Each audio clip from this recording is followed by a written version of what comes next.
Think you know the whole story? Turns out you were probably taught the half-truth. Welcome to Half-Truths. What's the first piece of nutritional advice you remember? I mean the really early stuff, back when you were still negotiating the hostage situation between the peas and the mashed potatoes. For millions of us, it was a simple, declarative sentence, uttered by a parent trying to win a dinner table battle. Eat your carrots. They'll help you see in the dark. It's a perfect piece of kid logic. A vegetable, a superpower. It's the original life hack. You dutifully crunch down on that bright orange root, secretly wondering if, just maybe, the world would look a little clearer, a little sharper, when you turned out the lights. Maybe you could finally see the monster in the closet, or at least navigate to the bathroom without stubbing your toe. This fact is everywhere. It's reinforced in cartoons. Think about Bugs Bunny, that master of outwitting his foes. What's his signature? A carrot. He's not just witty, he's optically superior. The implication is clear. The carrot is brain food, it's eye food. It's the source of his sharp, perceptive power. It's the kind of folk wisdom that feels like it's just always been true. It's ancient knowledge passed down from a grandmother who heard it from her grandmother. It's intuitive. Carrots are good for you. Your eyes are important. Therefore, carrots must be especially good for your eyes. And what's the ultimate test of good eyes? Seeing in the dark. This is Half-Truths, the podcast where we unlearn the myths, the legends, and the simple, clean-cut stories that have become common knowledge. We pull on the thread of a fact until we find out where it really came from. And the story of carrots and night vision, well, it's a story I promise you is infinitely more fascinating than you ever imagined.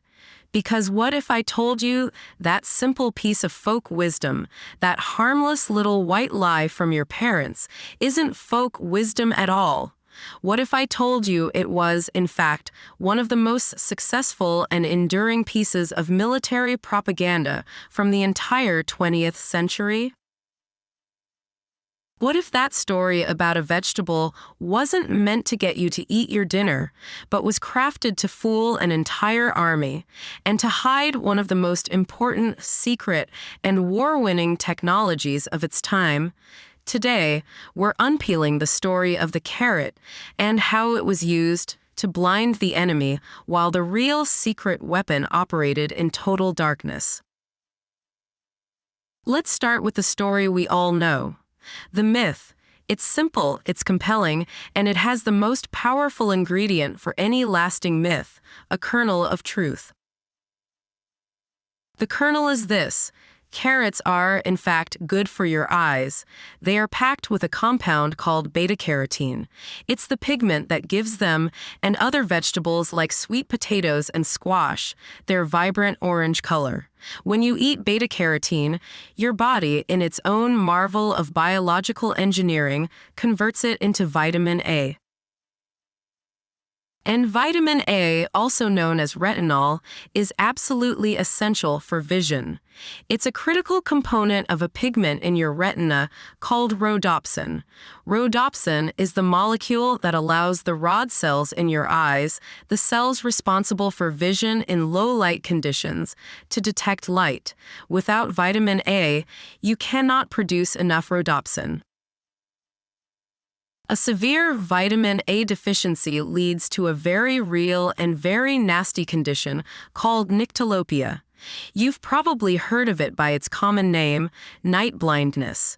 In areas of the world with widespread malnutrition, a lack of vitamin A is a leading cause of preventable blindness, especially in children. So here we have it. The case seems closed, right? Carrots contain beta-carotene. Beta-carotene becomes vitamin A. Vitamin A is essential for rhodopsin. Rhodopsin lets you see in the dark. Therefore, eating carrots lets you see in the dark. QED. This is the half-truth in its most perfect form, because every single one of those statements is true. And it's this logical chain that makes the myth so incredibly sticky. If a lack of vitamin A causes night blindness, then surely an abundance of it must cause the opposite, right? It must grant you night supervision. This is where the logic breaks down. This is the leap from science to science fiction. For someone who is genuinely suffering from night blindness due to a vitamin A deficiency, eating carrots or taking a supplement will restore their vision. It will bring them back to a normal, healthy baseline. But for the vast majority of us who get a perfectly adequate amount of vitamin A from a reasonably balanced diet, eating more carrots does, well, nothing. Your body is a smart, efficient system. It will take the beta-carotene it needs to maintain that healthy baseline. And the rest? It's simply excreted. There is no biological mechanism for stockpiling vitamin A to build superretinas. You can't level up your eyes. In fact, if you eat a truly absurd amount of carrots, you won't gain superpowers, but you will develop a harmless condition called carotenemia, where your skin literally turns a yellowish orange. You'll look like a pumpkin, but you won't see any better in the dark. So, the medical fact that carrots give you enhanced night vision is a bust. It's a classic example of confusing preventing a negative with creating a positive. This leaves us with a huge, gaping question. If it's not a medical superpower, where did this incredibly specific, incredibly persistent myth come from? It didn't just bubble up from millions of kitchens simultaneously. It was planted. It was manufactured. And to find the factory, we have to go back to a time of profound darkness. Literally. The year is 1940. The city is London. The Blitz is on. Night after night, the sirens wail. The city is plunged into a mandatory, suffocating blackout. The goal is to make London invisible to the waves of German bombers, the Luftwaffe, that fly over, guided by the silver ribbon of the Thames, to drop their payloads of fire and destruction. For the people on the ground, it's a terrifying, subterranean existence. For the Royal Air Force pilots scrambling into their planes, it's a seemingly impossible task. How do you find a small, black-painted enemy bomber in the middle of a moonless, blacked-out night miles above the Earth? At first, the answer was, you mostly don't. Early attempts were reliant on massive ground-based searchlights trying to catch a bomber in their beams, allowing a nearby fighter to, if he was lucky, get a visual and open fire. It was sporadic. It was inefficient. The bombers were getting through. Morale was plummeting. And then, suddenly, something changes. A new hero emerges. An RAF pilot named John Cunningham. Flying with his navigator, he starts racking up an impossible number of kills. Night after night, in pitch darkness, Cunningham finds the enemy. He shoots down one, then another. He becomes a media sensation, a beacon of hope in the darkness. The press, desperate for good news, gives him a nickname, Cat's Eyes Cunningham. The public is electrified. The press is frantic. They all want to know the same thing. How does he do it? How can one man see so clearly in the dead of night? This is the critical moment, the pivot point where history is made. John Cunningham, and more importantly, the Ministry of Information, the British government's propaganda arm, have an answer. It's a humble, folksy, and brilliantly simple explanation. Oh, it's the carrots. That's the story. Cat's Eyes Cunningham, the paper's report, eats an extraordinary amount of carrots. They've given him, the stories imply, superhuman night vision. He can see the German bombers in the dark, plain as day. The government leaps on this story, and they don't just repeat it. They build an entire national campaign around it. This wasn't a random, off-the-cuff remark that went viral. It was a deliberate, coordinated, and multi-pronged psychological operation. The first prong of this attack was aimed at the British public, the home front. Britain was, to put it mildly, starving. The German U-boat blockade of the Atlantic was sinking supply ships relentlessly. Imports of sugar, fruit, and other foods were dwindling. The government had to ration everything. Lord Woolton, the Minister of Food, was tasked with the unenviable job of convincing the British people to live on the meager, homegrown rations available. But there was one thing Britain had in absolute massive surplus: a vegetable that was easy to grow, hardy, and stored well. Carrots. They had mountains of them. So, how do you get a population sick of bland food and longing for bananas and oranges to enthusiastically eat a surplus of root vegetables? You link it to patriotism and victory. You tell them it's their secret weapon. The Carrots for Night Vision story was a marketing gift from heaven. Posters went up everywhere. Carrots keep you healthy and help you see in the blackout. The Ministry of Food rolled out a character named Dr. Carrot, the cheerful, vegetable-based friend of the family. They published recipes for everything: carrot pudding, carrot fudge, carrot marmalade, a popular drink called a carrotini. They were pushing this vegetable hard. The campaign was a huge domestic success. It boosted morale. It gave people a simple, tangible action they could take to feel like they were part in the war effort, just like Cat's Eyes Cunningham. Eat your carrots, see like a pilot, and help Britain win the war. But this brilliant domestic campaign, as successful as it was just the cover story. It was the public-facing excuse for a much deeper, much more important secret. The second prong of this operation was not aimed at the British people. It was aimed directly at the German High Command. The carrot story wasn't just propaganda. It was misdirection. It was a lie. Because the real reason Cat's Eyes Cunningham was shooting down plane after plane had nothing to do with vegetables. It had everything to do with a top-secret invention, a box of wires, vacuum tubes, and antennas so new, so revolutionary that it was changing the very nature of warfare. The real hero wasn't Dr. Carrot. The real hero was a device locked away under the Official Secrets Act. It was called Airborne Interception Radar, or for short AI. This was the aha moment. This was the real story. In the nose of John Cunningham's plane, a modified Bristol Beaufighter was a bulky, primitive, but utterly game-changing piece of electronics. The AIMK-IV. This device sent out pulses of radio waves into the blackness.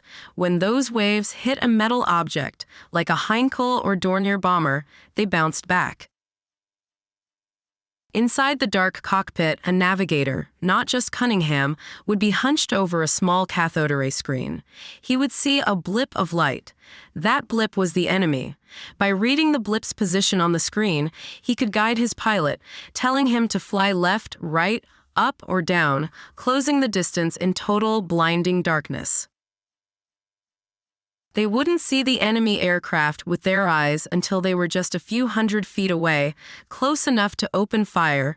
John Cunningham didn't have cat's eyes. He had radar. This was science fiction made real. In 1940, the very idea of seeing with radio waves was fantastical. And it was, without exaggeration, a war-winning technology. It was the single greatest advantage the RAF had in the night war. The Germans had nothing like it. And the British knew with absolute certainty that they had to protect this secret at all costs. Think about it. If German intelligence discovered that the British were using a new, undetectable electronic system to find their bombers, they would immediately do two things. First, they would crash-develop their own airborne radar. Second, they would develop countermeasures. They would, for example, figure out that dropping strips of aluminum foil, what we now call chaff, could flood the British radar screens with false signals, making them useless. The technological arms race was everything. The British had a massive head start, and they needed to keep it. So what do? How do you explain your impossible success rate? You invent a story so simple, so folksy, so biological, that it's actually more believable than the fantastical, futuristic truth. You don't credit the newfangled, top-secret electronics. You credit the humble, everyday orange vegetable. You let German intelligence agents in Britain hear the stories. You want them to report back to Berlin. The British pilots are not using a new device. We've investigated. Their pilots just eat a lot of carrots. They have excellent eyesight. It sounds absurd to us now, but it was brilliant. It was perfectly designed to exploit the half-truth of vitamin A. It was just plausible enough to be believed. It sent German scientists down a complete rabbit hole, investigating vitamin supplements and vision training programs for their own pilots, all while the real advantage, the electronics, was being refined and bolted into more and more RAF planes.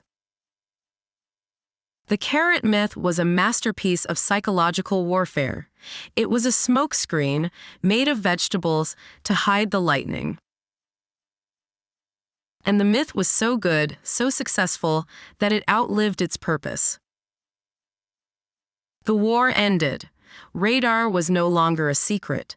The world learned about the wizard war of electronics that had helped secure the Allied victory.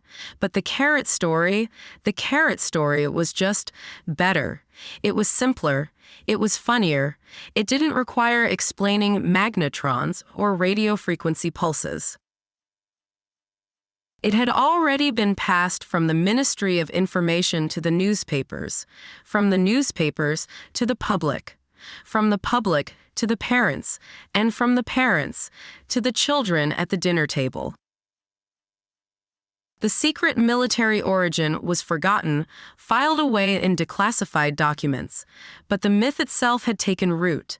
It became common knowledge. It became a harmless white lie, stripped of its high-stakes wartime context. It became the story we all know. So, let's trace our journey. We started at the dinner table with a simple parental command. We learned the half-truth, that carrots do, in fact, contain vitamin A, which is essential for preventing night blindness. But then we pulled the thread, and we found ourselves in the blacked-out skies of 1940s London. We discovered that the myth of super night vision was no accident. It was a deliberate, brilliant fabrication. It was a piece of propaganda designed to do two things: to encourage the British public to eat a wartime surplus, and, far more importantly, to hide a revolutionary, top-secret radar system from the enemy. The story of Cat's Eyes Cunningham wasn't about nutrition. It was about misdirection. The Dr. Carrot campaign wasn't just a quirky health fad. It was the public face of a clandestine operation that helped win the Battle of Britain. Why does correcting this myth matter? It's not because carrots are secretly bad for you. They're not. They're great. Eat your vegetables. It matters because it's a perfect case study in how common knowledge is made. It shows us that a fact we think is ancient folk wisdom can, in reality, be a story that is less than 100 years old, invented by a government committee for a very specific and secret purpose. It wasn't a myth that grew. It was a myth that was designed. It reminds us that history is often shaped not just by the big, loud, obvious truths of battles and treaties, but by the quiet, clever, and perfectly placed half-truths that change how people think and act. The carrot story shows us that sometimes the most effective way to hide a revolutionary technology that can see in the dark is to credit its power to something as humble, as harmless, and as disarmingly simple as a root vegetable. Now you know the real story. What other half-truths are still out there? If you enjoyed this episode, please subscribe, leave a comment, and join us next time. Until then, stay curious.